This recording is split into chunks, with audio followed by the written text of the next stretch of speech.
नमस्कार दोस्तों, मैं सिद्धांत गोयल। दोस्तों, देश में जुर्म की तस्वीर एक बार फिर डराने वाली है। अभी हाल ही में एनसीआरबी 2023 की रिपोर्ट सामने आई है और ये आंकड़े साफ दिखाते हैं कि भारत में अपराध कम होने का नाम ही नहीं ले रहे हैं। साल 2023 में देश भर में कुल 62,41,569 मामले दर्ज किए गए, जो 2022 की तुलना में करीब 7.2% ज्यादा है। सोचिए, लाखों लोगों की जिंदगी अपराध के साए में बीत रही है और सिस्टम अब भी सुस्त पड़ा है। हर साल नई योजनाएं, नई नीतियां और बड़े बड़े वादे सुनने को मिलते हैं, लेकिन जमीन पर हालात वहीं के वहीं।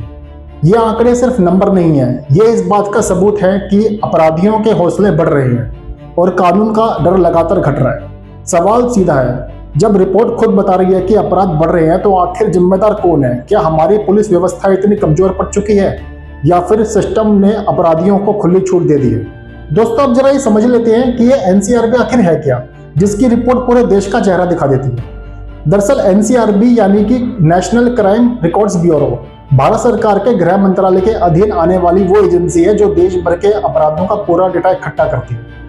यह ब्यूरो हर राज्य, हर जिले और हर थाने से आने वाली एफआईआर और केस रिपोर्ट्स को रिकॉर्ड करके ये बताता है कि देश में अपराध की असली स्थिति क्या है। सीधे शब्दों में कहें तो एनसीआरबी की रिपोर्ट किसी भी सरकार का सच का आईना होती है, क्योंकि इसमें ना राजनीति झूठ बोल सकती है, ना पुलिस आंकड़े छिपा सकती है।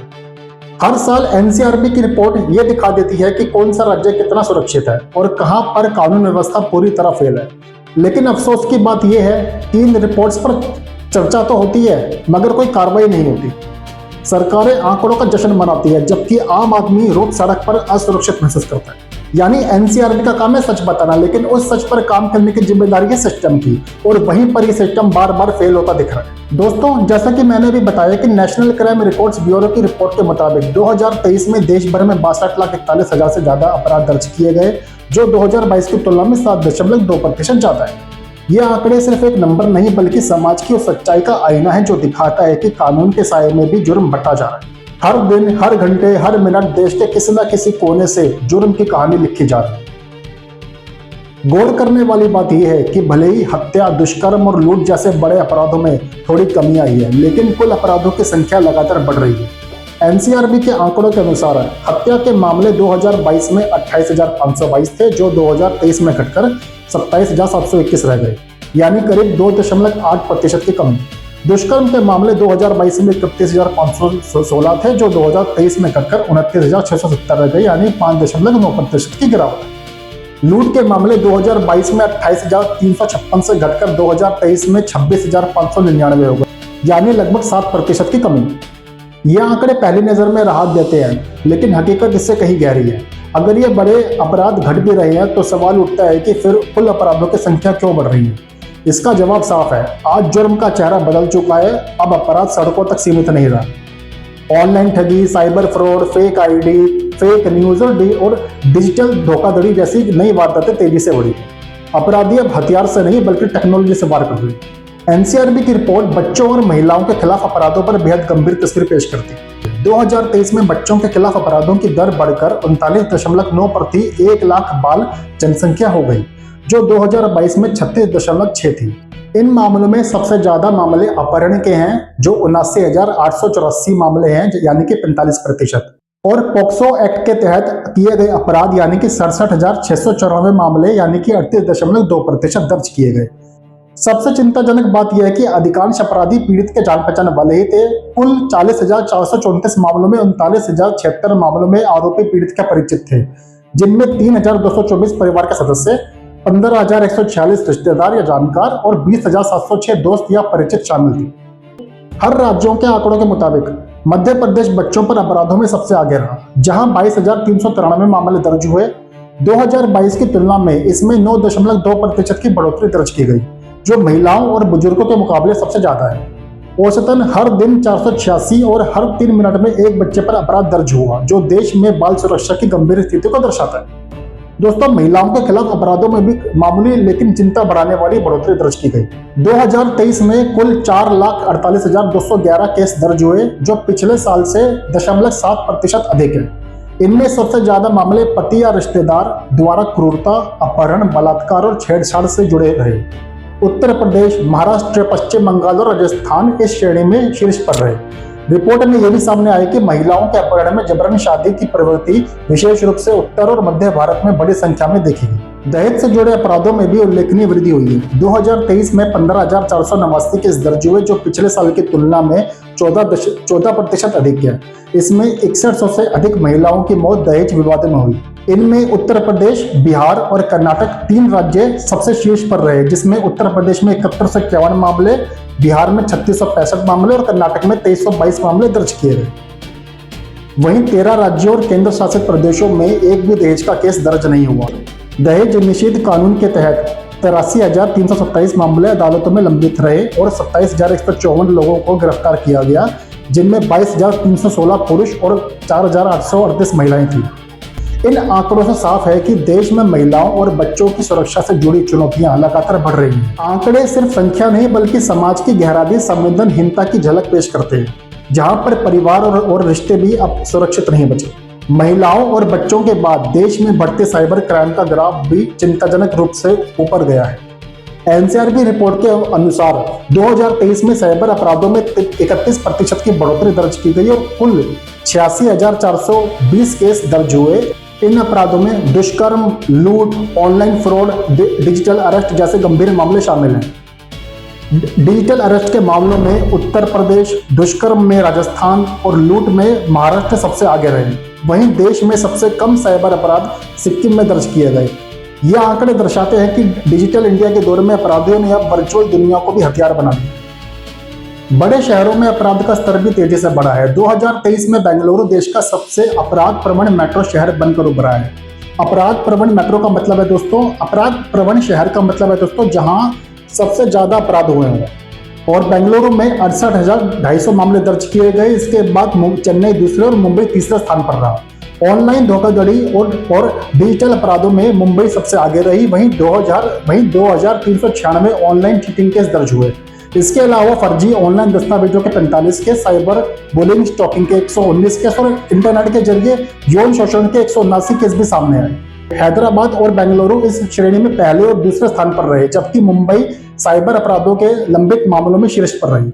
यह ट्रेंड दिखाता है कि टेक्नोलॉजी के बढ़ते इस्तेमाल के साथ ही अपराध का चेहरा और रणनीति भी डिजिटल हो चुकी है। रिपोर्ट में एक और दर्दनाक पहलू सामने आया है, किसानों की आत्महत्या का सिलसिला। जी हाँ दोस्तों, 2023 में 10,700 से ज्यादा किसानों और कृषि मजदूरों ने आत्महत्या की, जिनमें 38.5% महाराष्ट्र और 22.5% कर्नाटक से थे। कुल आत्महत्याएं 1,71,418 थी, जिसमें से 66.2% पीड़ितों की वार्षिक आय 1 लाख से कम थी। खेती से जुड़े 4,690 किसान और 6,096 कृषि मजदूरों ने आत्महत्या की, जो देश में कुल आत्महत्याओं का 6.33% हिस्सा है। दोस्तों, राज्य के आंकड़ों के मुताबिक देखें तो महाराष्ट्र में 38.5%, कर्नाटक में 22.5%, आंध्र प्रदेश में 8.6% और मध्य प्रदेश में 7.2% सबसे अधिक प्रभावित राज्य रहे। यह स्थिति न केवल किसानों की आर्थिक मजबूरी बल्कि सरकारी नीतियों की नाकामी पर भी सवाल उठाती है। वहीं आर्थिक अपराधों के मामलों में दिल्ली एक नया केंद्र बनकर उभरी है। 2023 में 3,51,656 नकली नोट जब्त किए गए, जिनकी कुल कीमत 16,86,00,000 रुपए थी। सबसे ज्यादा नकली नोट दिल्ली में जब्त किए गए, खासकर 2,000 रुपए के नोटों में। राजस्थान और असम 500 रुपए के नकली नोटों की जब्ती में सबसे आगे रहे। राजस्थान में 38,087 नोट यानी कि 1,90,00,000 रुपए, असम में 37,240 नोट यानी कि 1,86,00,000 रुपए जब्त किए।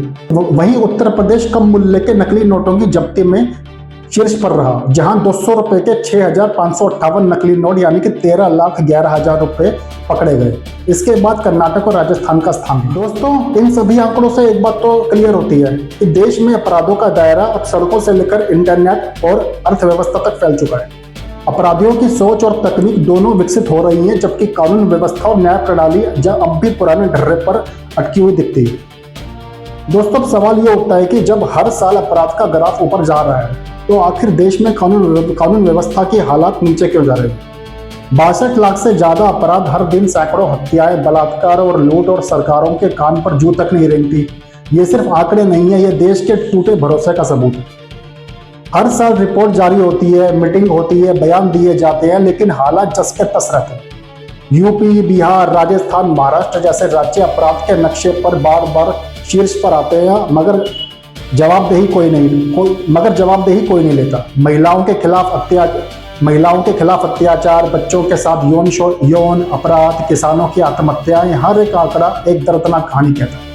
और इस कहानी के किरदार हम सब हैं, क्योंकि हम चुप हैं। सरकारें अपने काम का क्रेडिट लेने में तेज है, लेकिन जब बात सुरक्षा की आती है तो बहाने शुरू हो जाते हैं। कभी कहते हैं फेक केसेस बढ़ गए हैं, कभी कहते हैं पॉपुलेशन ज़्यादा है, तो कभी कानून सख्त है लेकिन सबूत नहीं है, वगैरह वगैरह जो भी है। पर सच्चाई ये है कि कानून सिर्फ कागजों में सख्त है, जमीन पर नहीं। क्योंकि अगर कानून सच में सख्त होता तो हर तीसरे मिनट किसी बच्चे के साथ जुर्म नहीं होता, हर दिन किसी किसान को आत्महत्या नहीं करनी पड़ती, और हर रात कोई महिला डर में नहीं जीती। किसी राज्य के मुख्यमंत्री के बयान या किसी मंत्री की सफाई से अब जनता को कोई फर्क नहीं पड़ता। जनता सिर्फ सुरक्षा चाहती है, सस्ती नहीं, सच्ची सुरक्षा। और अगर सरकारें ये नहीं दे पा रही हैं तो ये सिर्फ अयोग्यता नहीं बल्कि जनता के साथ धोखा।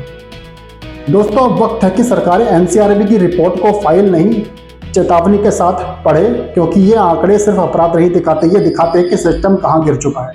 और अगर अब भी सुधार नहीं हुआ तो अगली रिपोर्ट में ये आंकड़े नहीं, शायद हमारी चुप्पी सामने आएगी। दोस्तों, एनसीआरबी की 2023 रिपोर्ट सिर्फ आंकड़ों का पुलिंदा नहीं है, ये देश की सच्चाई का आईना है। हर हत्या, हर बलात्कार, हर आत्महत्या, हर साइबर फ्रॉड के पीछे एक इंसान की टूटी हुई उम्मीद छुपी है। लेकिन अफसोस, सिस्टम अब भी सोया हुआ है। आज हाल ये है कि अपराधी दिन ब दिन निडर हो रहे हैं और आम नागरिक डर के साए में जी रहा है। कभी सड़क पर लूट, कभी ऑफिस में फ्रॉड, कभी घर के अंदर अत्याचार। अपराध ने अब हर दीवार तोड़ के रख दी है, और सरकारें वो अब भी प्रेस कॉन्फ्रेंस और बयानों में व्यस्त है, जैसे ये आंकड़े किसी और देश के। दोस्तों, अब जो सबसे इंपॉर्टेंट बात है वो ये है कि जो हर साल एनसीआरबी की रिपोर्ट सामने आती है वो कभी भी फाइनल अपडेट्स के साथ नहीं होती। और एनसीआरबी ने खुद अपनी वेबसाइट पर यह साफ मेंशन किया हुआ है कि वह किसी भी क्राइम रिपोर्ट के डेटा की जिम्मेदारी नहीं लेता। इसका मतलब ये हुआ कि ये आंकड़े जो हमारे सामने हैं वो भी फाइनल नहीं है दोस्तों, यानी हकीकत इससे कहीं और ज्यादा भयावह हो सकती है। अगर आधिकारिक रिपोर्ट में ही इतने अपराध दर्ज है तो सोचो असल जमीन पर तस्वीर कितनी डरावनी होगी। दोस्तों, अगर हमने अब भी चुप रहना जारी रखा तो आने वाले सालों में एनसीआरबी की रिपोर्ट सिर्फ क्राइम रिकॉर्ड नहीं होगी, बल्कि वो हमारी नाकामी का प्रमाण पत्र बनेगी। क्योंकि जब जनता सवाल पूछना छोड़ देती है तब अपराधी कानून लिखने लगते हैं।